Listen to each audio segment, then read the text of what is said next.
ટોપ સ્ટોક્સની વિગત સાથે જોડાયા છે સહયોગી નીરજ અને આરતી. Good morning again. અને નીરજ, શરૂઆત કરીએ કયા શેર્સ આજે ફોકસમાં? ઘણા બધા શેર છે, બધા શેર પર નજર કરીએ. સૌથી પહેલાં મારુતિ જુઓ, પરિણામ આવ્યા છે, મિશ્ર પરિણામો છે. માર્જિન અહીંયાથી આપણે જે અનુમાનો રાખી રહ્યા હતા એ અનુમાનથી થોડા ઓછા રહેતા જોવા મળ્યા છે. ખાસ કરીને ઓપરેશનલ પરફોર્મન્સ છે એ થોડું આપણે જે અનુમાન રાખી રહ્યા હતા એનાથી થોડુંક ઓછું જોવા મળ્યું છે. ખાસ કરીને એબિટા જોઈ લો, જે આપણને 5100 કરોડનું અનુમાન હતું ત્યાં આગળ માત્ર 4600 કરોડનું આપણને આવતું દેખાયું છે. માર્જિન માટે આપણે 13.4% અનુમાન રાખી રહ્યા હતા, પરંતુ માત્ર 12.2% પર જોવા મળ્યું છે. રેવન્યુ ગ્રોથ જો કે અહીંયાથી 19.3% પર આપણને મજબૂત રહેતો જોવા મળ્યો છે અને નેટ પ્રોફિટમાં પણ 47% ઉછાળો જોવા મળ્યો છે. એટલે ઓવરઓલ ઓપરેશનલ પરફોર્મન્સ અહીંયાથી મિસ છે, પરંતુ ટોપલાઇનની અંદર આપણને કોઈ ખામી જોવા નથી મળતી.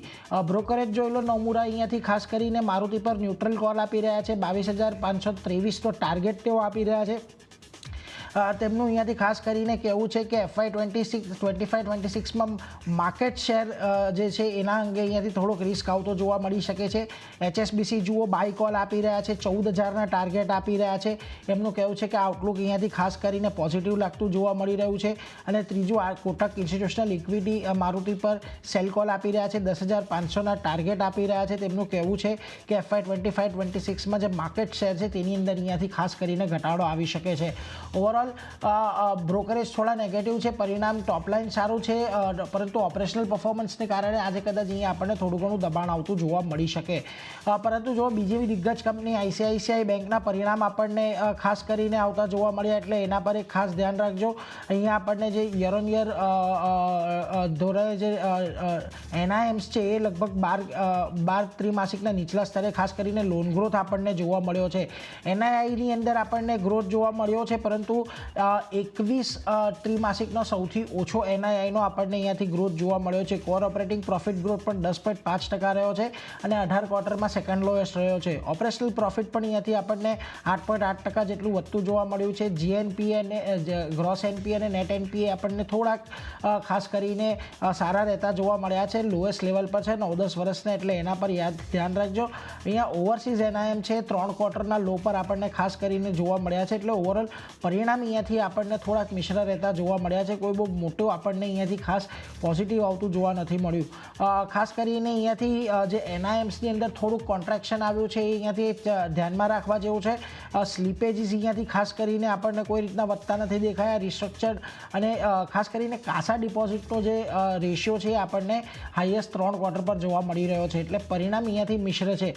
JP મોર્ગન જુઓ, અહીંયાથી ઓવરવેટનો કોલ આપી રહ્યા છે, 1300ના ટાર્ગેટ તેઓ આપી રહ્યા છે. નોમુરાની અંદર પણ બાયના કોલ છે, 1335ના ટાર્ગેટ અહીંયાથી તેઓ આપી રહ્યા છે. અને બર્નસ્ટેઇન પણ માર્કેટ પરફોર્મના રેટિંગની સાથે 1150નો ટાર્ગેટ આપી રહ્યા છે. એટલે આના પર પણ એક ધ્યાન રાખજો.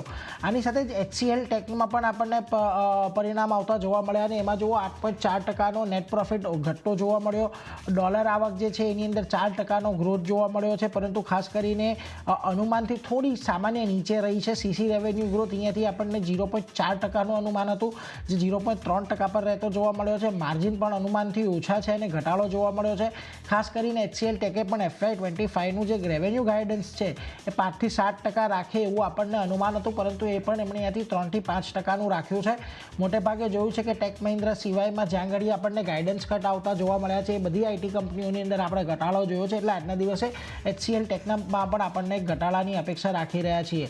ખાસ કરીને JP મોર્ગન જોઈ લો, ન્યુટ્રલ કોલ આપી રહ્યા છે, 1470ના ટાર્ગેટ તેઓ અહીંયાથી આપી રહ્યા છે. મોર્ગન સ્ટેનલી ઓવરવેટ કોલ આપી રહ્યા છે, 1730ના ટાર્ગેટ તેઓ પણ અહીંયા આપી રહ્યા છે.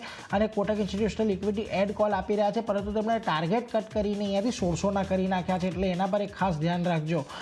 બીજી તરફ SBI લાઈફના પરિણામ આવતા જોવા મળ્યા. 4.5% જેટલો પ્રોફિટ ત્યાં આગળ વધતો દેખાયો છે. APE કે જેને આપણે એન્યુઅલ પ્રીમિયમ ઇક્વિવલન્ટ કહીએ છીએ ત્યાં પણ 17%નો ઉછાળો જોવા મળ્યો છે. વેલ્યુ ઓફ ન્યૂ બિઝનેસ પણ 5% જેટલો વધતો જોવા મળ્યો છે. જોકે VNB માર્જિન જે છે એની અંદર સ્લાઇટલી ઘટાડો ચોક્કસથી આવ્યો છે.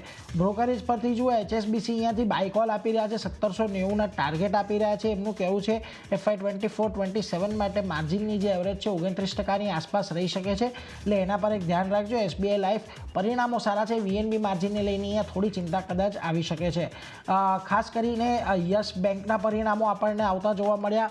ઘણા સમય પછી યસ બેંકની અંદર એક પ્રોફિટ આવતો જોવા મળ્યો છે ને પ્રોફિટ પણ સારો છે. 202 કરોડની સામે 450 કરોડનો પ્રોફિટ આવતો જોવા મળ્યો છે. ખાસ કરીને જે પ્રોવિઝન ઓછા કરવામાં આવ્યા છે અને ગયા ક્વાર્ટરની અંદર અમુક જે ટેક્સ રાઇટ બેક હતા એ ઘણા બધા મળ્યા છે, જેને કારણે અહીંથી પ્રોફિટની અંદર આપણે ઉછાળો જોઈ રહ્યા છીએ. NIM મોટે ભાગે ફ્લેટ છે, કોઈ અહીંયા આપણને ક્વાર્ટર ઓન ક્વાર્ટર બેઝિસ પર અહીંયા કોઈ એ જોવા નથી મળ્યું. ગ્રોસ NPAની અંદર થોડો ઘટાડો આવ્યો છે. અન્ય જે મહત્ત્વના રેશિયો કહેવા જોઈએ તે પણ સારા છે. એટલે યસ બેંકમાં કે જે સારા પરિણામોની જે પરંપરા ઘણા સમયથી અટકી પડી હતી તે હવે અહીંયાથી આપણને આગળ વધતી જોવા મળી શકે છે. આની સાથે જ RBL બેંક પણ જોઈ લો, અહીંયા પણ સારા પરિણામો આવ્યા છે. નેટ પ્રોફિટ 30% વધ્યો છે, અનુમાનથી સારો છે. NII લગભગ 17% વધ્યું છે, અનુમાનથી થોડીક ઓછી છે. NIMની અંદર ઘટાડો આવ્યો છે ક્વાર્ટર ઓન ક્વાર્ટર અને યરલી બેઝિસ પર બંને જગ્યાએ. પ્રોવિઝન અહીંયાથી આપણને ખાસ કરીને વધતા જોવા મળ્યા છે, જો કે સિકન્શલી આપણને પ્રોવિઝનની અંદર થોડો ઘટાડો આવ્યો છે અને NPA પણ સુધર્યા છે. એટલે ઓવરઓલ RBL બેંકમાં જો પ્રોવિઝનથી થોડીક RBL બેંકમાં પ્રોવિઝન પણ અહીંયાથી ઘટતા જોવા મળે છે. એટલે ઓવરઓલ સારા પરિણામો છે. માત્ર એક NIM એવું છે કે જાંગડી આપણને થોડોક ઘટાડો જોવા મળ્યો છે. JP મોર્ગન જોઈ લો, અહીંયાથી ન્યુટ્રલ કોલ આપી રહ્યા છે, 270નો ટાર્ગેટ આપી રહ્યા છે. મોતીલાલ ઓસ્વાલ અહીંયાથી ન્યુટ્રલ કોલ આપી રહ્યા છે અને 280નો ટાર્ગેટ અહીંયા આપી રહ્યા છે. એટલે એના પર એક ખાસ નજર રાખજો. આની સાથે જ IDFC ફર્સ્ટ બેંકના પણ પરિણામો આવ્યા. જુઓ, પ્રોફિટની અંદર અહીંયા 10%નો ઘટાડો જોવા મળ્યો છે, પરંતુ નેટ ઇન્ટરેસ્ટ ઇન્કમની અંદર અહીંયાથી 24%નો એક ઉછાળો જોવા મળ્યો છે. ખાસ કરીને પ્રોવિઝન્સની અંદર ઉછાળો છે ક્વાર્ટર ઓન ક્વાર્ટર અને યર ઓન યર બેઝિસ પર. એટલે આ એક ચિંતાનો વિષય હોઈ શકે છે. ખાસ કરીને ગ્રોસ NPA નેટ NPA બંને અહીંયાથી ઘટ્યા છે. જોકે તેમણે અહીંયાથી FY25માં લોન ગ્રોથ 22થી 23%, ડિપોઝિટ ગ્રોથ 28થી 30% રહેવાનું અનુમાન તેમણે અહીંયાથી ખાસ કરીને રાખ્યું છે. અને ક્રેડિટ કોસ્ટની અંદર પણ એક ઉછાળો આવે તેવું એમણે અહીંયાથી ખાસ કરીને માની રહ્યા છે. એટલે IDFC ફર્સ્ટ બેંક આજે અહીંયાથી થોડોક દબાણમાં આવી શકે છે, જે રીતે પ્રોવિઝનની અંદર આપણને વધારો જોવા મળ્યો છે. ખાસ કરીને JP મોર્ગન જુઓ, ન્યુટ્રલ કોલ આપી રહ્યા છે, 75ના ટાર્ગેટ આપી રહ્યા છે. અને ખાસ કરીને એમનું કહેવું છે કે ફી ઇન્કમ અહીંયાથી એક આપણને પોઝિટિવ રહેતી જોવા મળી હતી. જોકે કોમેન્ટ્રી અહીંયાથી FY25 માટેની જે કોમેન્ટ્રી આવી છે એવું સજેસ્ટ કરી રહી છે કે અહીંયાથી થોડોક ઘટાડો આવતો જોવા મળશે. એટલે આટલા બધા પરિણામો છે જેના પર નજર રાખવાની છે. ખાસ કરીને મારુતિ, ICICI, HCL ટેક પર તો નજર રહેશે જ. યસ બેંક આજે અહીંયાથી કેવું પરફોર્મ કરે છે એના પર ખાસ નજર રાખીશું. પરંતુ આરતી, તમારા તરફથી કયા સ્ટોક ફોકસમાં છે? જી નીરજ, અન્ય પણ ઘણા બધા સ્ટોક છે જેમાં પરિણામનું રિએક્શન આપણને જોવા મળી શકે છે. SBI કાર્ડ સાથે હું શરૂઆત કરીશ. સારા પરિણામ જે છે તે અહીંયાથી રજૂ થતા દેખાયા છે. નફો 11.5% વધ્યો છે, 662.4 કરોડની આસપાસ પહોંચતો દેખાયો છે. સામે આવકની વાત કરીએ, 15.6% કંપની આવક વધતી દેખાઈ રહી છે, 4,347 કરોડની આસપાસ આવક પહોંચી છે. એબિટાના ફ્રન્ટથી પણ સારા પરિણામ છે, 28.3% કંપનીના એબિટા આપણને વધતા જોવા મળતા દેખાયા છે. અને માર્જિન જે 31.8% પર હતા ત્યાંથી સુધરી અને 35.4% પર રહેતા દેખાયા છે. તો દરેક ફ્રન્ટે એક સારા પરિણામ છે. SBI કાર્ડનું કાઉન્ટર નજરમાં રાખવાનું રહેશે. બ્રોકરેજ રિપોર્ટ આવ્યા છે. HSBCનો બ્રોકરેજ રિપોર્ટ છે SBI કાર્ડ પર. તેમણે ડાઉનગ્રેડ ટુ રિડ્યુસ કોલ કર્યો છે અને લક્ષ્યાંક પણ ઘટાડ્યા છે. 740 જે હતા ત્યાંથી ઘટાડી 650% લક્ષ્ય તેમના તરફથી કરવામાં આવ્યો છે. તેમનું માનવું છે કે Q4માં ખાસ કરીને નેટ ઇન્ટરેસ્ટ માર્જિન જે છે તેમાં થોડો ઘણો ઘટાડો જોવા મળતો દેખાયો છે. તેને કારણે તેઓ એક રિડ્યુસ કોલ જે છે તે આપી રહ્યા છે. તો ફોકસ SBI કાર્ડ પર રાખવાનું રહેશે. નેક્સ્ટ કાઉન્ટર આદિત્ય બિરલા સન લાઈફનું કાઉન્ટર રહેશે. અહીંયા પરિણામ જે રીતે આવતા દેખાય છે તેનું રિએક્શન સ્ટોક બતાવી શકે છે. પ્રોફિટ 53.7% આપણને વધતો દેખાયો છે.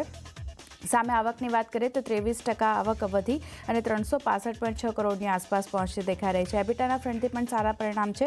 29.7% કંપનીના એબિટા વધ્યા છે અને માર્જિન જે 53.2% પર હતા ત્યાંથી સુધરી અને 56% પર આપણને રહેતા દેખાયા છે. તો અહીંયા પણ દરેક ફ્રન્ટથી એક સારા પરિણામ છે. આદિત્ય બિરલા સન લાઈફ AMCનું કાઉન્ટર પર નજરમાં રાખવાનું રહેશે.